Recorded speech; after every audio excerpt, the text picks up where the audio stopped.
Welcome to the Honorable Ministers of the Council, members of the media, radio listeners via St. Martin Gov Radio 107.9 FM, respective radio stations island-wide, Tel TV Plus Channel 15, and online viewers. I'm Rolika Roach, and welcome to the live Council of Ministers press briefing for today, Wednesday, November 5th, 2025. At this time, I would like to invite the Honorable Minister of Tourism, Economic Affairs, Transport, and Telecommunication, Grisha Herlihy Martin, to address you. Minister Herlihy Martin, you have the floor. Thank you, Rolika. Good morning to you. Good morning to everyone listening and viewing online. Good morning to the media. And here we go. I just have a few brief updates and announcements today. As many of you know, several key projects under the Ministry of TIAT are still ongoing. And while some are not yet at the stage for major announcements, I wanted to take this opportunity to share some updates and highlights of a few important developments. The reconstruction of the Phillipsburg Marketplace has consistently remained a top priority for the ministry. And over the past months, we have worked closely with our partners, including the Royal Caribbean Group, to finalize the design of the new facility.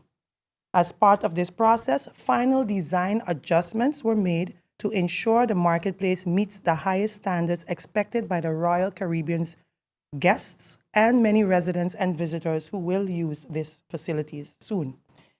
This adjustment has now been completed and formally accepted by the Royal Caribbean and making an important milestone in moving the project forward. On October 27th, a meeting was held with the marketplace vendors to provide them with an update and to announce that after close consultation with the Ministry of TIAT and our legal team, we were able to find a workable solution to waive the 2024-2025 vending fees. This decision was made to support those vendors and solely those vendors directly affected by the relocation during the reconstruction. So not the vendors behind the courthouse, but those that had to leave from the main construction site itself. So for now, I want to assure the public that the project is firmly on track and that this government remains committed to delivering a modern, resilient, and functional marketplace for our people. I have a few upcoming announcements for parliamentary meetings. I will be attending a TIAT committee meeting in Parliament next week, Thursday, November 13th, at 10 a.m., where I will provide an update on the plans for public transportation. In addition, on October 15th, last month, I dispatched a letter to Parliament informing them that I am ready to present updates on two important agenda points, which was the Soaliga Marketplace and the Soul Beach Economic Impact Report, prepared in collaboration with SER, the Social Economic Council. That presentation is tentatively scheduled for Monday, November 17th, and will allow me to share with Parliament the full details of the marketplace progress, the next steps in construction, and the support measures being implemented for our vendors during this transition. It will also provide an opportunity to present the findings of the SER economic analysis of the Soul Beach Music Festival, which highlights the event's positive impact on St. Martin's economy. Next, I'd like to give a brief announcement regarding St. Martin's Day. St. Martin's Day, first and foremost, a day of pride and reflection, is a day of pride and reflection for our people, and that remains unchanged.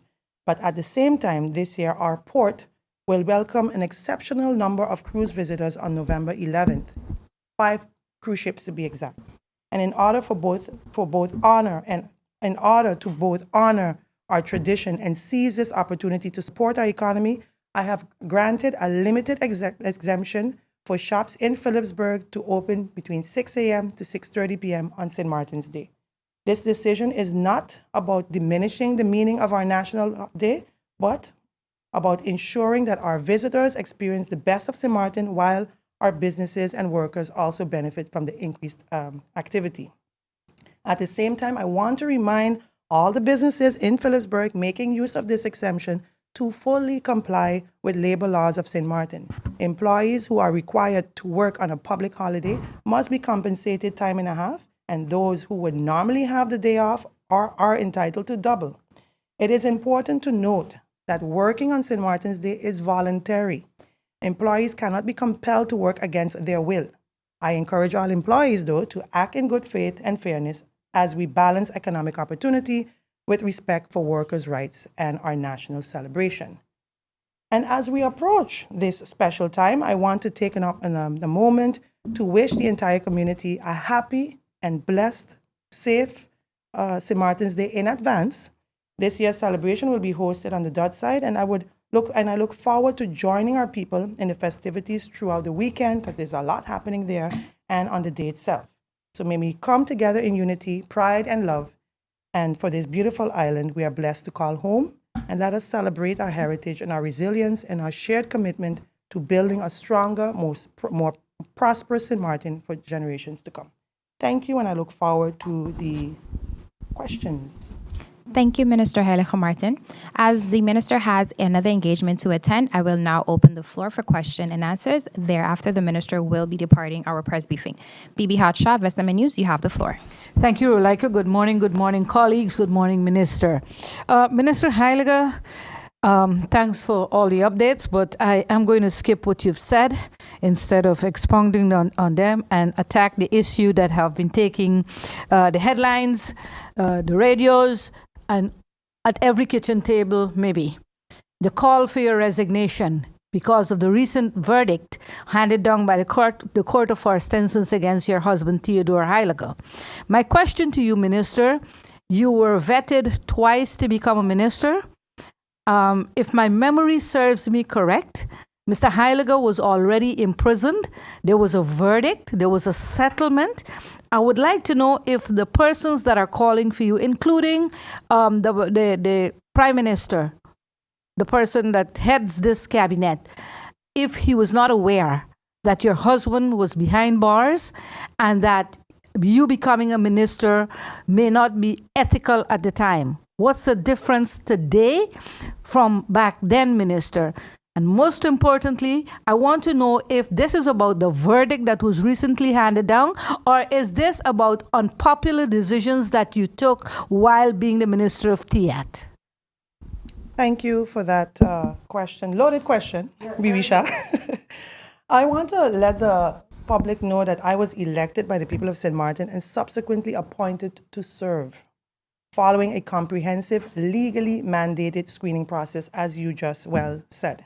At this time of this appointment, the circumstances surrounding my husband, indeed, and my husband's legal matters, were well known and duly considered while going through the screening. So since assuming office, I have remained steadfast in my duties, serving the people of St. Martin with integrity, diligence, and full adherence to the governing accord and the laws of this country. So out of respect for due process and the independence of judiciary, I will not comment on any ongoing legal proceedings. However, I trust that the legal system will handle these matters fairly and professionally, and it is important to note that the civil case in question will be appealed. Therefore, drawing conclusions or making any assumptions at this stage would be premature. I remain fully committed to fulfilling my mandate and continuing the work entrusted to me by the people and the government of St. Martin, guided by transparency, accountability, and service to the nation. My dedication to serving this country has never wavered, regardless of my personal circumstances, and I will continue to perform my duties with the same focus and commitment that I have demonstrated day by day. So I hope that's clearly answering your question, and I look forward to the next question. Thank you, Bibi. Thank you, Minister. Emily of Island Nation Radio, you have the floor. Thank you, Minister. Thank you. I understand that from your opening remarks that the SARE has produced a report on Soul Beach 2025. Can you share some highlights out of it? And The- I've already noticed that on the Soul Beach website, they're already announcing that they're going to be in St. Martin for 2026. So is there an agreement in place? What sort of financial contributions is the government going to make towards supporting that event? Do you have the required approvals you need from Council of Ministers and budget, etc., for supporting that event? So thank you for that question, Emil. No, the SARE report is on its way to me, and we already spoke about a deadline, so it'll be readily available to me by next week or later next week. So I know the timeline. That's how I was able to say that I can come and present it. And as for Soul Beach, no, there's no discussion as yet with Soul Beach. As you're well aware, Budget 2025 amendment is still up. We haven't been able to come to Parliament regarding Budget 2025. So that would then push down Budget 2026. So I can't, in good conscience, have any kind of agreement in place with Soul Beach, given the situation we have right now. So no, there's no agreement in place, no discussion yet with Soul Beach for 2026.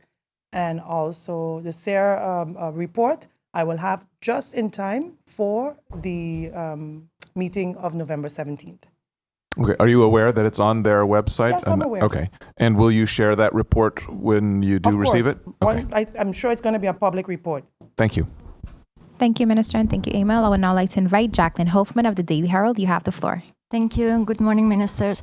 Regarding your attendance of the FCCA conference in Puerto Rico, large ships cruise ships are going over to LNG, and there was a motion in Parliament adopted a while ago that before the 15th of October, the government was to investigate how to benefit from LNG for GB to have lower bills for customers.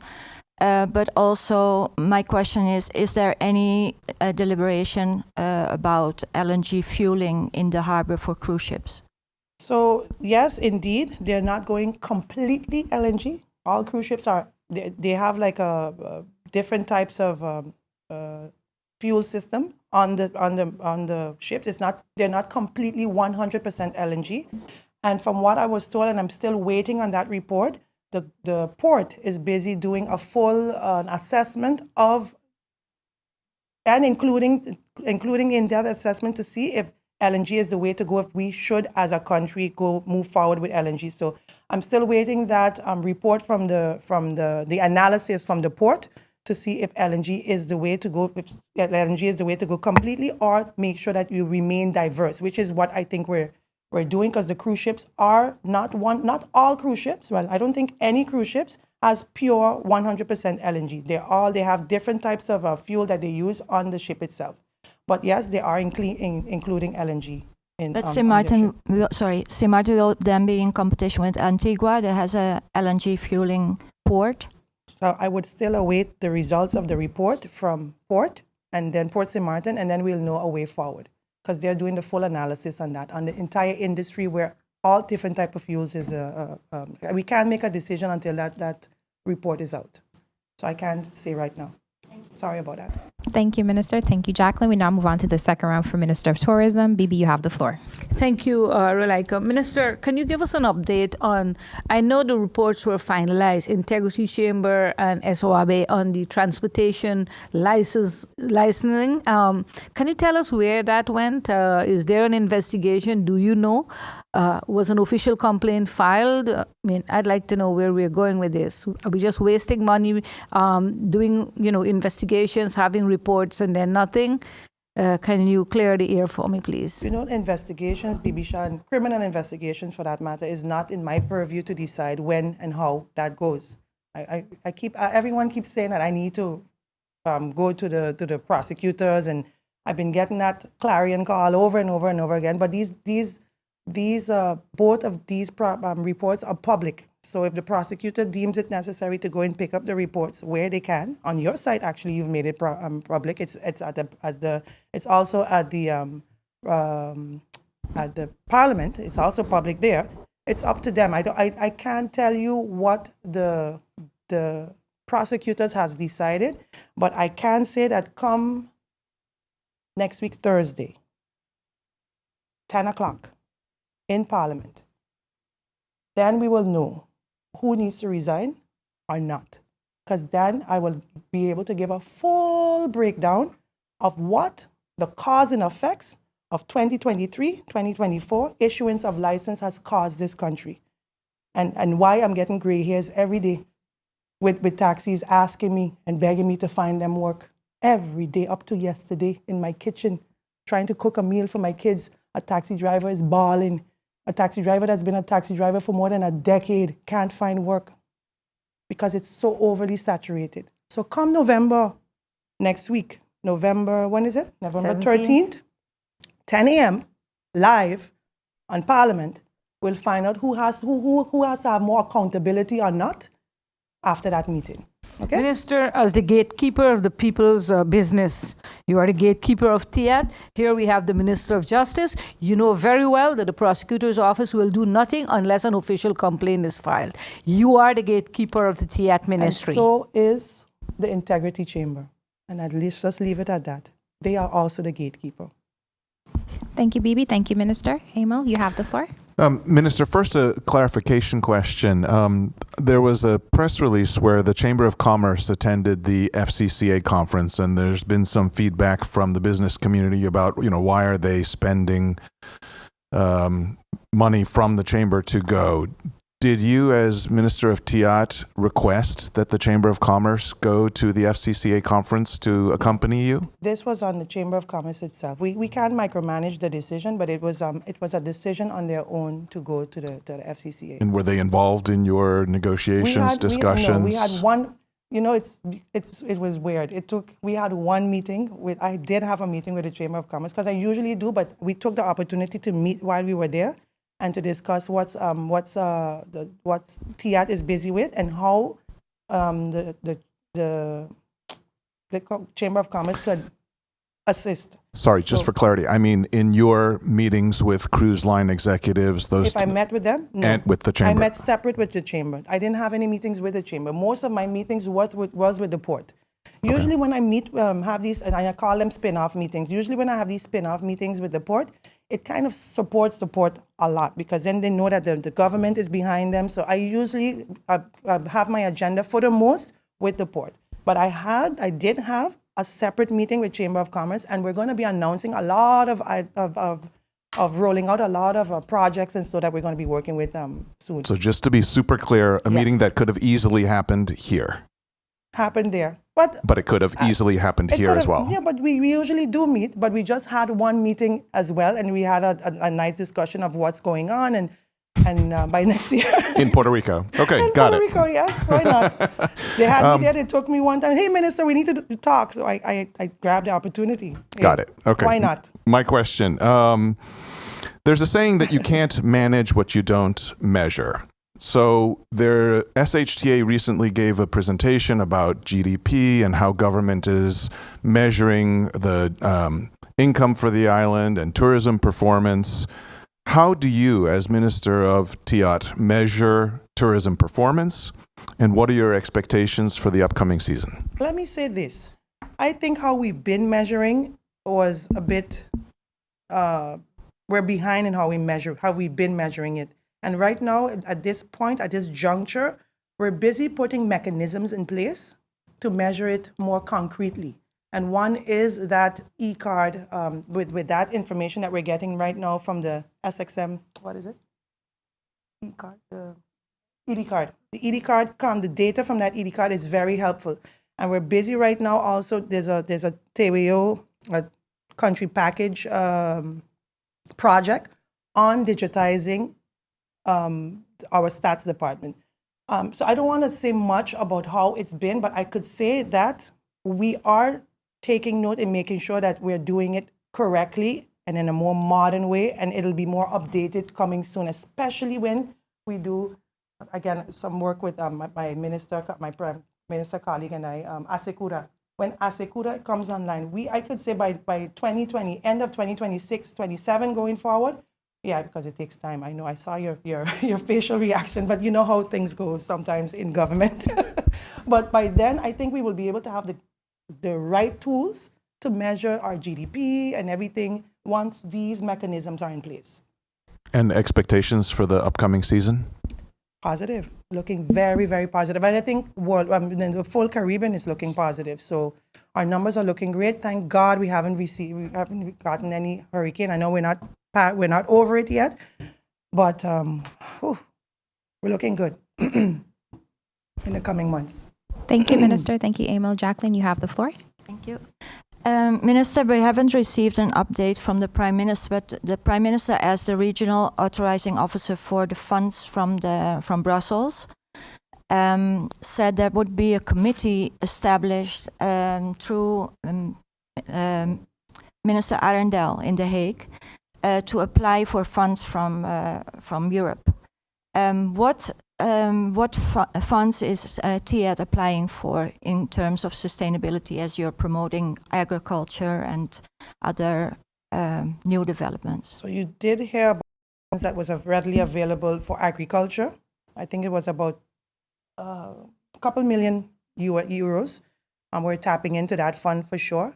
As soon as we receive, we have put in at least between 8 to 10 or 8 to 12 requests for anything sustainable that has to do with the sustainable development of the island. And as soon as I get, hopefully, a positive result, I will be rolling them out and announcing them as well. But we are tapping into those funds. The ones from, especially the ones from the agriculture, related to agriculture. Yes? Are there any further questions for the Minister of TIAT? Would you like to expound? You can do so. Some time ago, the Daily Herald published a story about the pigs in K-Bay on the hill. There's 3,000 pigs on the island in different areas, in Point Blanche, St. Peter's, in the hills, and under the national flag, and it looks like a landfill. These are kept between pallets, eating garbage, plastics, and they're slaughtered on Saturdays in open air, and the meat is sold to restaurants all over the island. Really? And this is an issue that is from TIAT, VSA, and VROMI, but it was never solved. So when you talk about agriculture, how are you going to address this situation? Well, one of the main things that we're working on is, like I said, the ALF agency. So we have to start, St. Martin has to start from scratch. We are so behind when it comes to sustaining and supporting agriculture in a whole in St. Martin. So one of the projects, again, funded by the European Dutch funds, is the ALF agency, the Agriculture, Livestock and Fishery Agency. That entity will be the one to manage and oversee all things, especially when it comes to animal husbandry and so on. Because right now, if we look at where we are now and where we want to go, right now, and when it comes to agriculture, animal husbandry and fishery, we only have 3 people in the ETT department, which is the policy department, and 2 in the IETA department, which is the inspectorate department. 5 people. It's not enough. We need to create a full-fledged agency and assign new people in there, or people that are with the capabilities and the knowledge to oversee all of this, and that's where we want to really take it in the next by next year when it comes to the agriculture. Right now, we don't have enough manpower to oversee everything, and with time, hopefully, we'll get there very soon. Holland proposed a floating farm in the salt pond with cows on it. Yes. Is that still considered? I don't think that's on the table anymore. We got the proposal. I don't think the proposal was a little far-fetched for funding.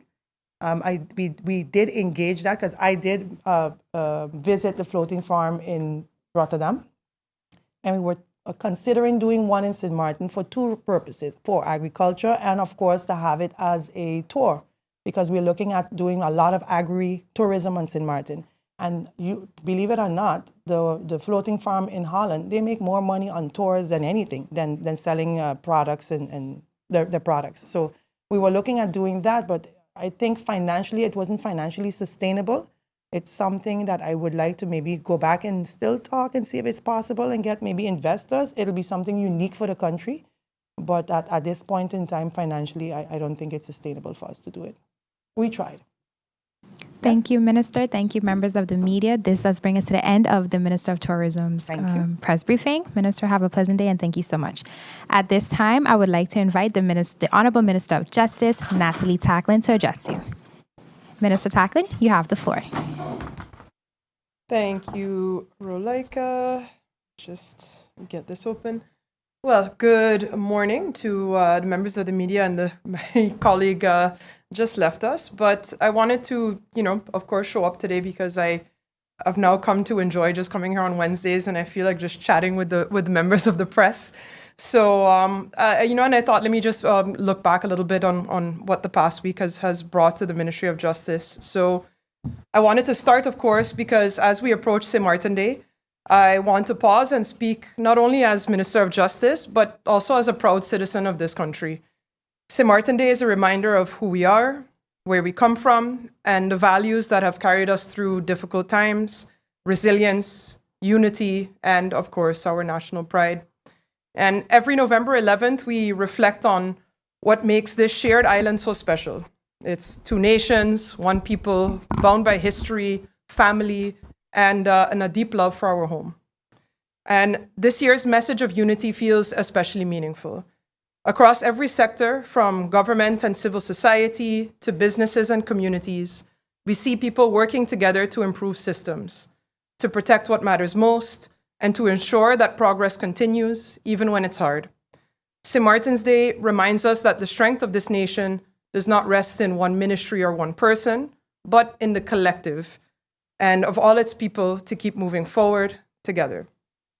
In that spirit of progress, I'm proud to share that last week we launched a Detection Sector Reform Program, a milestone initiative in partnership with BZK, NRPB, UNOPS, and UNODC. This program marks a new chapter in our justice reform journey, one that's rooted in structure, accountability, and humanity. It is not just about building new facilities, it's about building a better system, a system that rehabilitates, restores dignity while ensuring safety, and that gives those within it a genuine chance to return to society as contributing members. This kind of reform doesn't happen overnight. It requires commitment, collaboration, and the courage to do things differently. And I want to thank everyone who made that launch possible, from our Justice Chain partners to our international collaborators. Each step we take through the DSRP represents progress, not just for the ministry, but for the people of St. Martin as well. And those people have trusted us to serve, and we're trying to honor them through our actions.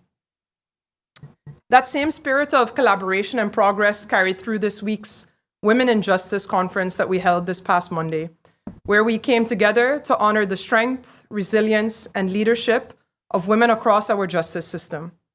I shared then, and I reaffirm now, that leadership, especially as a woman, is not about perfection, but it's about presence. It is the courage to stand tall in moments of uncertainty, to make difficult decisions with both conviction and compassion, and to bring humanity into spaces where it is often forgotten. That gathering was more than a celebration, but it was also a call to action, a call for us as women to mentor the next generation, to uplift one another, and to ensure that women are not just represented, but that we're truly empowered to lead, to take up space, to influence policy, and to shape the systems that shape our society. The conversation shared among the women in justice reminded me that progress is never isolated to one sector or one effort. It echoes across everything that we do. And that reminder came to life again as St. Martin welcomed regional and international partners for the Regional Airline Business Improvement Conference that was hosted yesterday by our local carrier, Winair. It was the first of its kind in the region, and the conference brought together airlines, airport authorities, immigration, and customs officials, all with one shared goal: improving how our Caribbean islands connect. And I want to take this moment in the press briefing to commend Winair for its vision and initiative. Strengthening regional travel means strengthening trade, tourism, and the bonds that unite our islands. St. Martin has always been a hub, not only geographically, but in spirit, and it's through the collaborations like these that we continue to lead by example. Earlier this morning, I also had the opportunity to deliver opening remarks at the Global Leadership Forum, Breaking the Cycle, an event that invited leaders from every sphere, well, be it governments, the churches, the NGOs, and community organizations, to confront the recurring patterns that hold our society back. From violence and trauma to family breakdown and leadership silence, this forum was created for conversations that are honest, at times uncomfortable, but also very much necessary. As I said during the opening of that forum, breaking the cycle also means doing the uncomfortable thing and doing that scared. Doing it when every voice of doubt tells you not to. And leadership also requires that kind of courage. And I think that this forum represented the beginning of something bigger than any single event. I think it's the beginning of a national commitment to healing and transformation. And I wish I could have stayed longer, but I had a commitment here to the press as well. And I know Emile was there, but I think this is where we need to start taking steps to. As I left, one of the moments that was being spoken about by the various speakers was that we need to go back to our village mentality, when we all took care of each other instead of working in isolation and only being busy with yourself. And I think that we need to go back to that space where your mother know what you did before you even reach home because the neighbor had already told her. So with that, I want to say that as we head into St. Martin Day and the holiday season, which is also quickly approaching, I want to extend my gratitude to all who serve, our law enforcement officers, immigration, border control staff, prison officers, and all the men and women across the justice chain who continue to give their best every day. Your dedication often goes unseen, but it is deeply appreciated. Let this St. Martin Day remind us that unity is not found in our words alone, but in our willingness to work together, to stand for one another, and to keep believing that our island can and will rise stronger through action, reform, and courageous conversations. So that brings me to the end of my remarks, and I'll also take questions. Thank you, Minister Tacklin, for your opening remarks. If you've just joined us, you are watching the live Council of Ministers press briefing for today, Wednesday, November 5th, 2025. Thank you for joining us. We now go over to the second round of questions, and I would like to now invite Bibi Hadshaw, SMA News. You have the floor. Thank you, Rolaika. Good morning, Minister. Can you provide us an update on the LBs the remaining LBs that have to be given out to the justice workers? Where are you? How much have you given out thus far, and how much is remaining? And what about the back payment for the justice workers? Where are we with that? Yeah. So batch 14 has gone to the governor. Batch 15 is currently at the ministry on its way there as well. So, we've made the commitment to the justice workers that this would be completed by the end of this year, and we're still on schedule to have everything completed by the end of the year. So that at least is with respect to the batches, because we've, of course, increased the size of them as well. Before that, it was smaller amounts that were being done. So we've really tried to get everybody done more quickly so that there's not so much spacing between. Besides that, the back pay, as we call it, when a person receives their LBA on the next payroll, they receive their increments or any retroactive pay linked to the salary. However, we, of course, do have situations with, for example, police officers, immigration officers that get both the dark hours, the overtime, and as we call it, the piket, the bereikbaarheid. Those, what happened with that situation is that, unfortunately, for months now, the ministry, our financial controller that we had within the ministry left the ministry, and nobody within the ministry was able to facilitate these calculations. So as a result, what I did was I now hired somebody externally to come in and assist. And that person was here last week, and they're continuing to help us. So those calculations are now starting to happen. The person sat with KPSM HR, with Immigration HR, and I know that the advices are coming in and initial calculations have already been done. So those are also expected to be completed within the coming weeks. Thank you, Minister. Thank you, Bibi. Emil Lee, Island Iterator, you have the floor.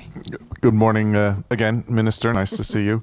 I have received a copy of a letter that was sent to the business community about the ministry's request for financial support for security measures. Understanding, I think the total was around the $500,000 mark that you had mentioned before. And as I speak to members in the community, there's two different opinions. One is, okay, we need to do something because the current situation is no longer acceptable. But the other side of it is, but we pay our taxes, we pay our fair share in the community already. There's many others that are not paying what they need to pay. How do you sort of reconcile that conversation?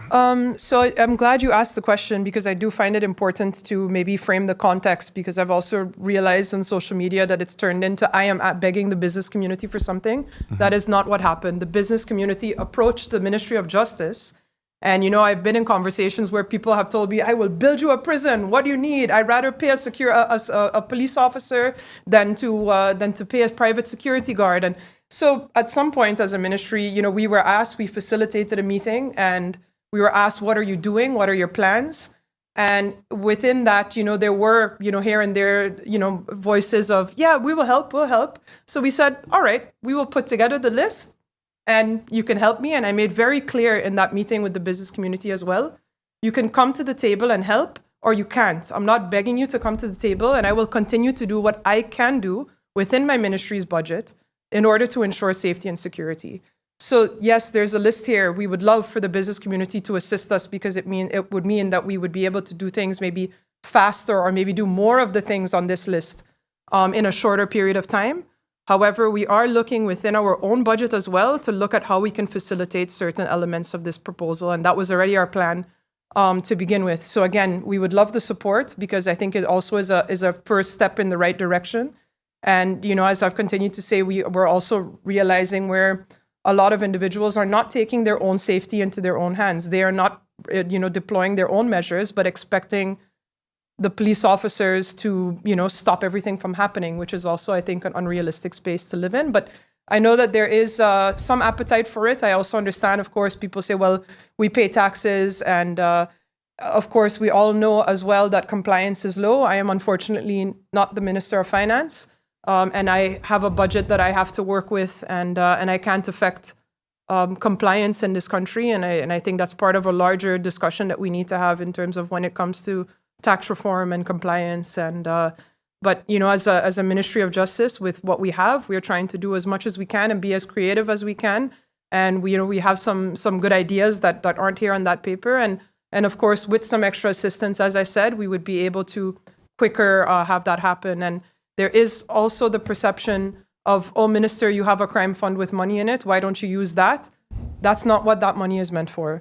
And I also want to be clear that, you know, we've seen over the years that the crime fund has been used as a money grab for when government or a minister needed money for something. And I think that is the part of the reason that we're also in the situations that we are today, because that crime fund is meant for reinvestment into education, into community projects, into things that contribute to a larger, longer-term vision of crime prevention. And I think it would be a shame for us to, you know, do another money grab. And while we do have some really nice initiatives planned for 2026 when it comes to what that crime fund is actually meant to do. So we're looking for the flexibility between our budgetary rules and what we're allowed to do, and of course what we're bound by when it comes to that framework of the crime fund. Thank you. So just for clarity, this is actually your structured response to the business community's question to you of what can we do to help you do your job better? Correct. Okay, thank you. Thank you, Minister. Thank you, Emil. Jacqueline Hoffman, you have the floor. Thank you.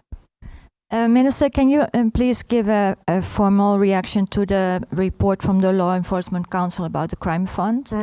And regarding the crime fund, fines have to be collected within 5 years, otherwise they have to be written off. From 2017 to 2022, I know that there was 1.8 million outstanding still to be collected to go to the crime fund. And then the prosecutor's office managed to to collect some 30 or 40,000. So there's a lot of money out there that's not collected, and every year then it is written off. So what are the plans to Yeah. improve that? When it comes to a formal response to the crime fund, the procedure for that, of course, is that report is also accompanied by a response from the ministry and is submitted to Parliament. But, I think in a general terms, I also want to say, we get a lot of reports and recommendations as a ministry, and it's where we're asking a very small group of people with very limited resources to do all of these things. And, and I think we're trying to set priorities as a ministry as well. And of course, we would all love to see, it's impossible for the ministry to build a new completely reform our detention sector. Oh, also there's a report about MLC from some months ago. There's the yearly report from the council. Now there's a crime fund report. And at some point we need to set priorities too and decide, how do we deal with these things? And I think that our priorities and reality shift as well. I came in here thinking, let's fix the crime fund. And of course, then you have more urgent issues constantly that also require the attention of the ministry. So we're trying to find, how can we maybe write a project proposal to ask for technical assistance from the Netherlands in order to be able to help us perhaps with a FTE to be able to focus primarily on these crime fund concerns, because it's also a TWO project. But I think on the larger list of priorities, we're very much structured with, okay, what needs attention right now is the trends that we're seeing in crime, our prison situation, our detention situation. And that's where, unfortunately, we've had to shift more of our time and attention at the moment. And of course, I underline the importance of structuring that crime fund properly, and then the policies that go around that. And where we're starting on is, at least for 2026, making sure that there's a structured policy plan, because typically none is in accordance with the law as it should be. So we're working out a number of projects. We've actually spent most of this year working with a number of people to try to help them refine and define that project and scope the project out properly, so that it's not just, here's some money, but that we really have a plan, and that is something that I feel okay to put money into. Because again, without all these mechanisms and safeguards around it, I need to be comfortable that I'm paying into something that I know is going to actually be run properly. So that's what we've spent most of this year doing. When it comes to the collection of fines, that's also a discussion we've been having with the prosecutor's office, because that also comes down to a capacity issue. It also comes down to an issue where many people in St. Martin are not living at the address that they are registered at. So many times you cannot find these individuals. They get served and that address is not. So there's also a disconnect where that's concerned. But one of the things as well, in Curaçao, for example, there's an entire department within the prosecutor's office that all they do is collect fines. I think 4 people work there, 4 or 5 people, and it's called Pagabubut. And we've been looking at, is there room and structure to perhaps, but that would also mean that we would have to change the function book of the prosecutor's office. We would have to add FTEs to a certain department that would be tasked with just the collection of fines.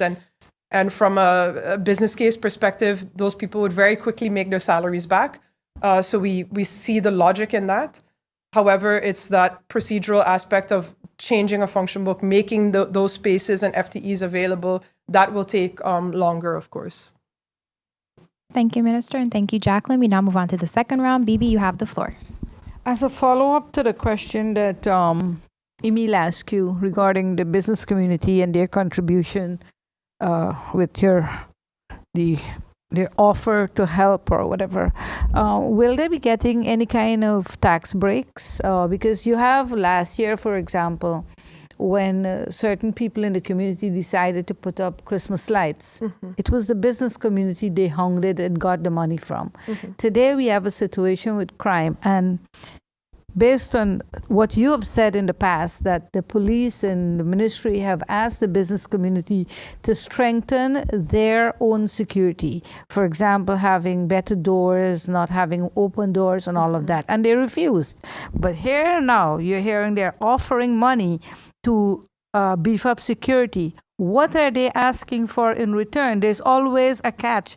There's always a catch-25. What is it they want? They don't want to beef up their own business premises, make it safer, but they want to give the government money for security. What I want to know, what is it they're getting in return Yeah. besides security? Yeah.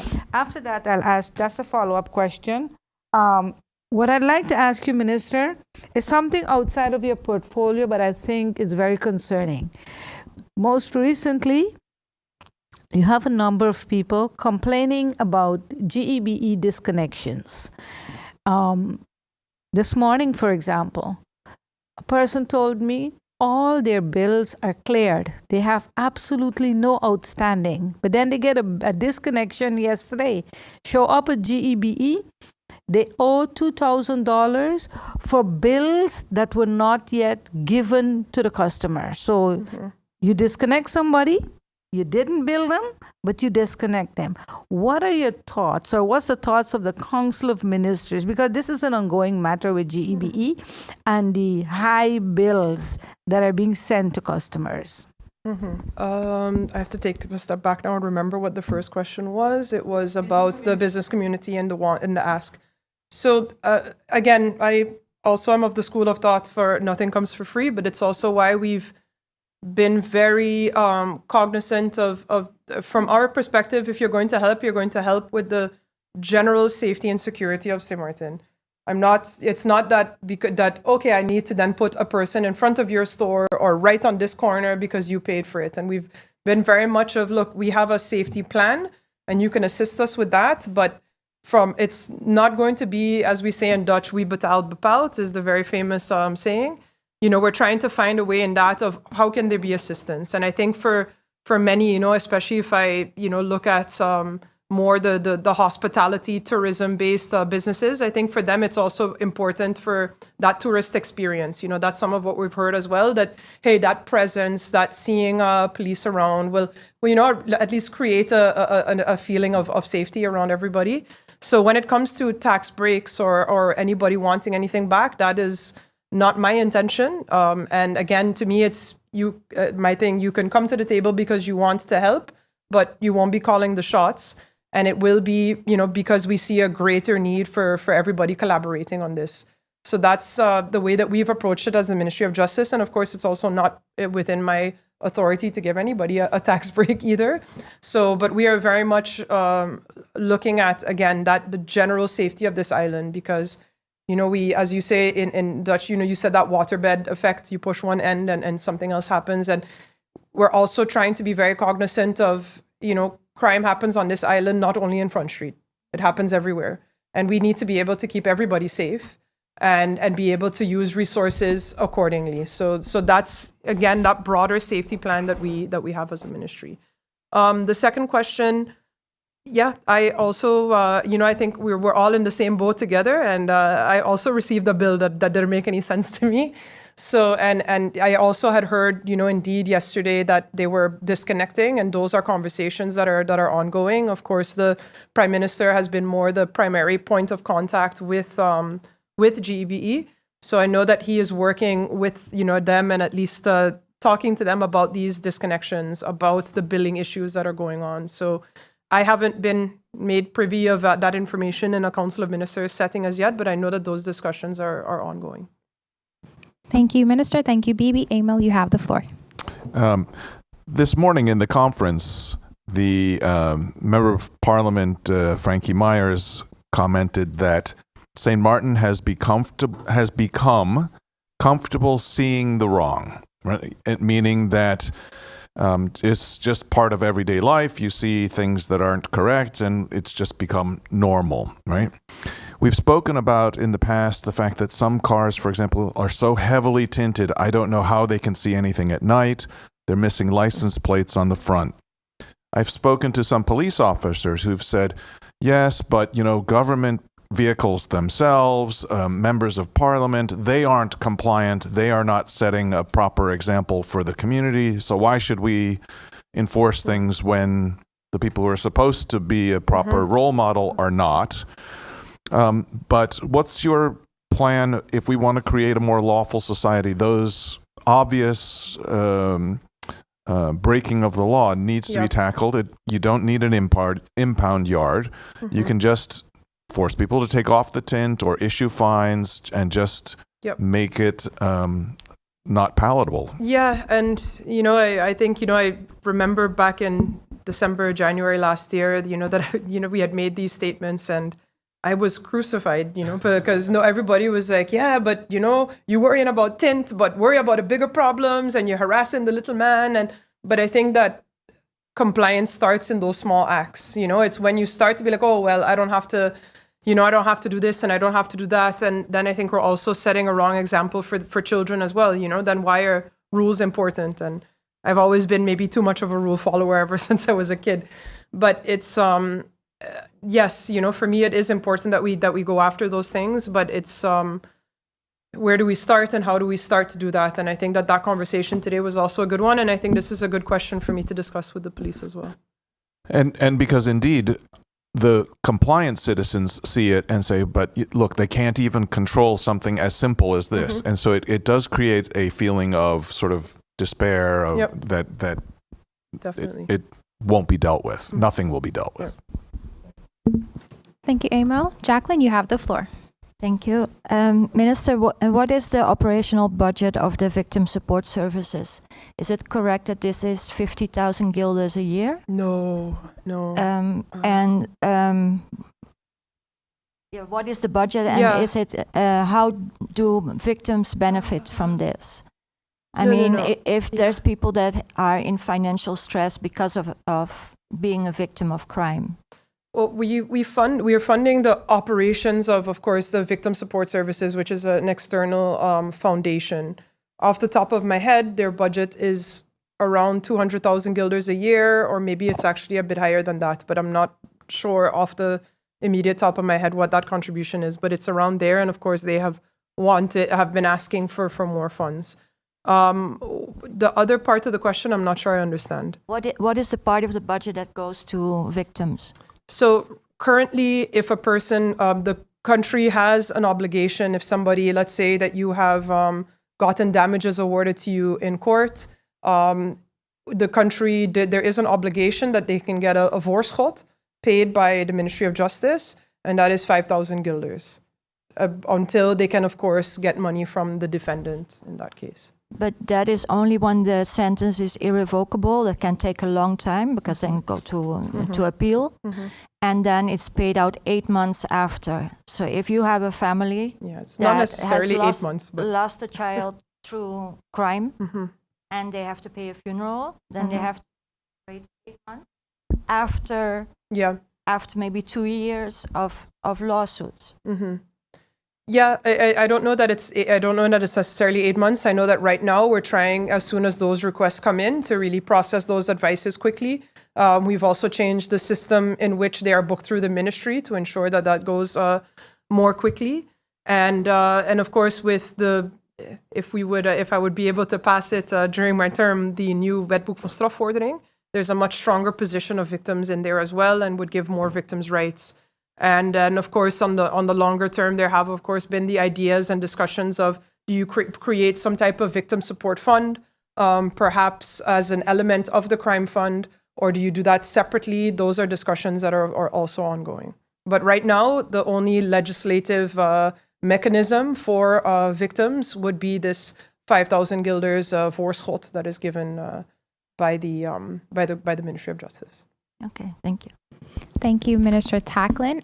If there are no further questions, Jacqueline, any further questions for the minister? As your media counterparts do Just not. wanted to ask if you know how much government still owes victims in damages in this voorschot. How much is still to be paid? That would depend on how many pending advices there are at this moment, because of course that the individual has to submit the claim to government. So I mean, just because you've received a sentence doesn't mean that the government owes. It's if that claim is made to the government, then that kicks in. So I'm not sure how many pending there are, but I know that I've signed off on quite a few since I've been in as minister. So I think that it's moving. But you know, in the case of Mr. Strout, whose sentence was suspended for him to go to Colombia for medical treatment, he has to pay 100,000 to the victims. So if they only get 5,000, how are these girls going to have therapy to get, help for their traumas, which he caused, and now his his sentence was suspended. How is he going to pay for it?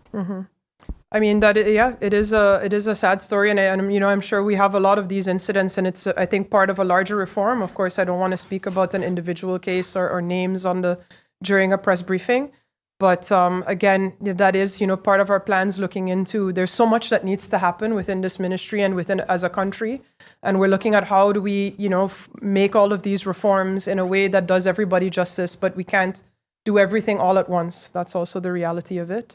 And of course, I understand and I empathize with the victims, and we're looking to see what we can do from the ministry perspective to speed up those processes.